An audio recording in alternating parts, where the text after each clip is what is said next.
ሰላም ውድ የፉትቦል ማዕድ ተመልካቾች እንዴት አላችሁ? ፉትቦል ማዕድ በዝውውር መረጃዎች፣ እግር ኳሳዊ ዳሰሳዎችና ፕሮፋይል ነክ በሆኑ ጉዳዮች ወደ እናንተ እየደረሰ ይገኛል። ከቀናት በፊት የእንግሊዝ ፕሪሚየር ሊግ የሚጀምርበት ጊዜ ይፋ መደረጉ ይታወቃል። እሱን ተከትሎም የተለያዩ መረጃዎች እየወጡ ነው። ለአሁን በ2011-2012 የውድድር ዘመን ማንቸስተር ዩናይትድ ከአርሰናል የነበራቸውን የመጀመሪያ ጨዋታ የተመለከተ ዳሰሳ ይዘን ቀርበናል። የ8-2 ዳሰሳ ማለት ነው። ምክንያቱ ደግሞ በመጀመሪያው ዙር የ2025-26 የውድድር ዘመን አርሰናል ከማንቸስተር ዩናይትድ ጋር የሚገናኝ መሆኑን ተከትሎ ነው። አብሮነታቸው አይለየን። በቅድሚያም ወደ 2025-2026 የውድድር ዘመን ዳሰሳችን እናልፋለን።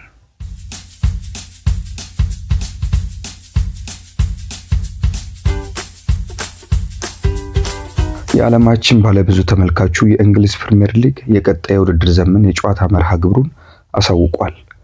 በውድድርና እረፍት ላይ ሆነው ቀጣዩን የውድድር ዘመን ለማሳመር ድክመታቸውን ማረሚያ መላ እየፈለጉ ያሉ ክለቦችም ተጋጣሚዎቻቸውን ለይተዋል። ይህም ዝግጅታቸውን አይነትና መጠን እንዲወስኑ ያግዛቸዋል። እንደ አርሰናልና ማንቸስተር ዩናይትድ ያሉ ክለቦች የአዲስ የውድድር ዘመን ጅማሬያቸው ከግዙፉ ተጋጣሚዎቻቸው ጋር አገናኝቶ መነጋገሪያ አድርጓቸዋል።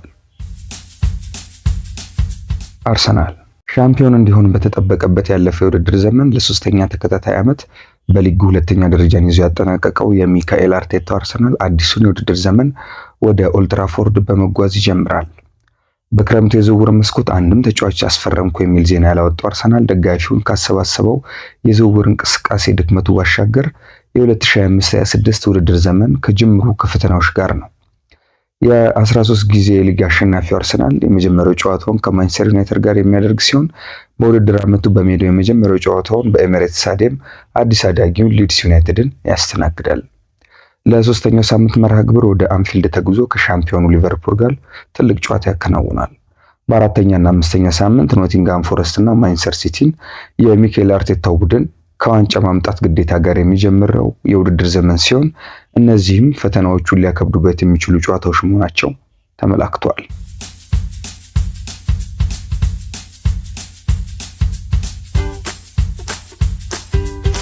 ማንቸስተር ዩናይትድ የ2024-25 የውድድር ዘመን በክለቡ የፕሪሚየር ሊግ ተሳትፎ ታሪክ እጅግ አስከፊው ነበርና ለቀጣዩ እጅግ ተጠናክሮ መቅረብ የሩበን አሞሪም እና የክለቡ ኃላፊዎች ቀዳሚ ተግባር ነው።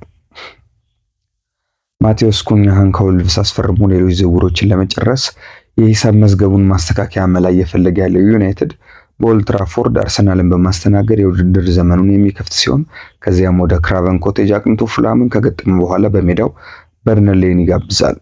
በማንቸስተር ደርቢ ወደ ኢታድ በማቅናት ማንቸስተር ሲቲን ከሚገጥምበት የአራተኛ ሳምንት መርሃ ግብር መልስ በሜዳው ከቼልሲ ጋር የሚያደርጋቸው ጨዋታዎች የሩበን አሞሪምን ጅምር ቢያንስ ወረቀት ላይ ከሌሎቹ የከፋ እንዲመስል ያደርጉታል።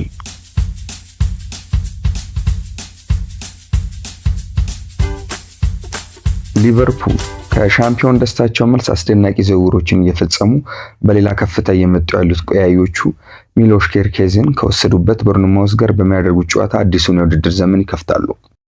ኒውካስል ዩናይትድ የመርሲሳይዱን ክለብ የውድድር ዓመቱ የመጀመሪያ እውነተኛ ፈተና ሲሆን ሁለተኛ ሳምንት ላይ በሜዳቸው ይጠብቃቸዋል። በሶስተኛ ሳምንት መርሃ ግብር ያለፈው የውድድር ዘመን ተከታያቸው አርሰናልን የሚገጥሙበት ጨዋታ የአርነ ስሎትን ቡድን መልክ የማሳየት አቅም አለው ተብሏል።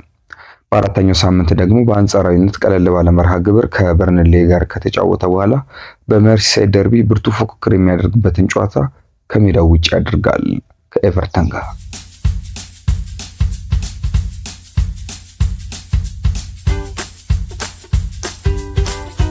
ማንቸስተር ሲቲን እናያለን።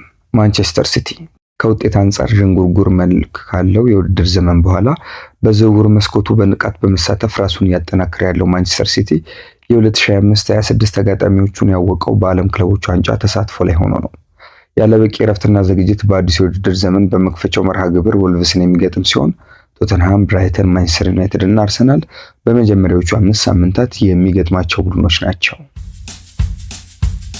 ቼልሲ ሎስ አንጀለስ ኤፍሲን በማሸነፍ የዓለም ክለቦች ዋንጫ ጅምሩን ያሳመረው የኤንዞ ማሬስካው ቡድን ከአሜሪካ ሲመለስ ወደ ሊግ ሻምፒዮንነት መንበር የመጠጋት ዓላማ እንደሚኖረው ይጠበቃል። በመጀመሪያዎቹ ሳምንታት ከአራት የለንደን ክለቦች ጋር በመጫወት የ2025-26 ውድድር ዘመንን የሚጀምሩት ሰማያዊዎቹ በግዝፈት ምድብ እኩዮቻቸው ከሆኑት ክለቦች አንጻር ቀለል ያለ ተጋጣሚዎች ያገኙ ይመስላል።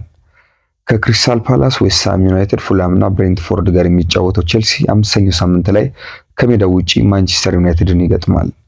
በተለይም በዓለም ክለቦች ዋንጫ ምክንያት በቂ የማገገሚያ እረፍት አለማግኘትና በዝውውሮች ውስጥ የሚኖራቸው ተሳትፎ የምዕራብ ለንደኑ ክለብና የጣሊያኒው አሰልጣኝ ፈተናዎች ይመስላሉ።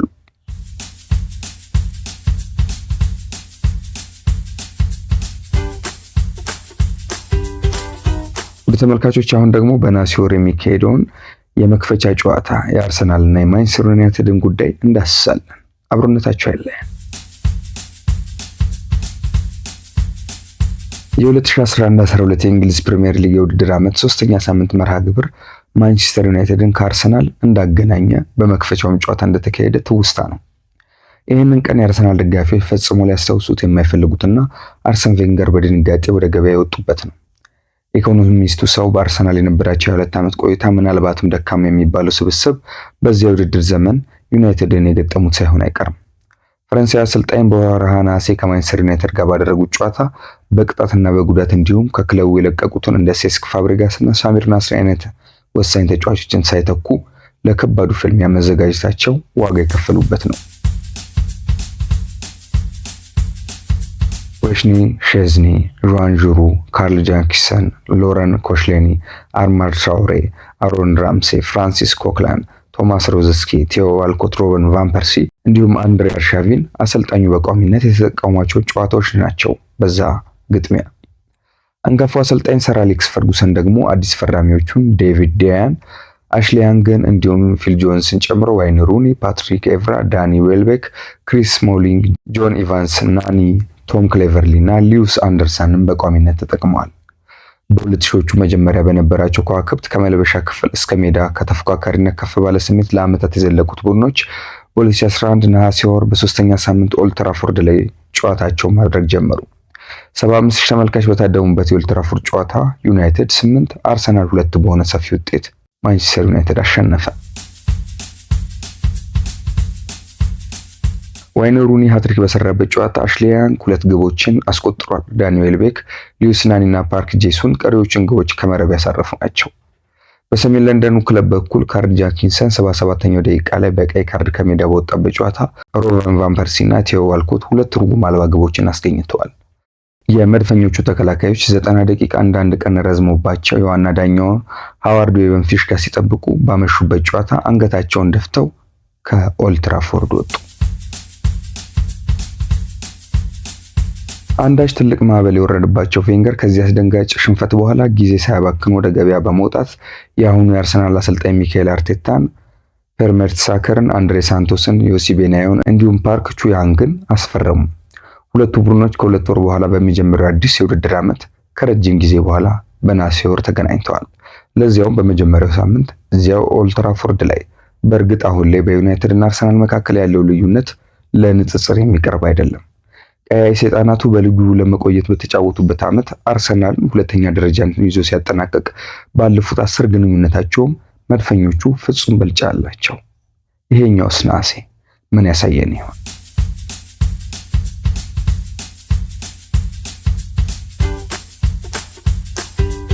ወደ ተመልካቾች 2025-26 የእንግሊዝ ፕሪሚየር ሊግ የውድድር ዘመን መርሃ ግብሮችን አስመልክቶ ያደረስናችሁ ዳሰሳ ይህን ይመስላል። ከሌሎች ጥንቅሮች ጋር አብራችሁን ቆዩ። ሰላም።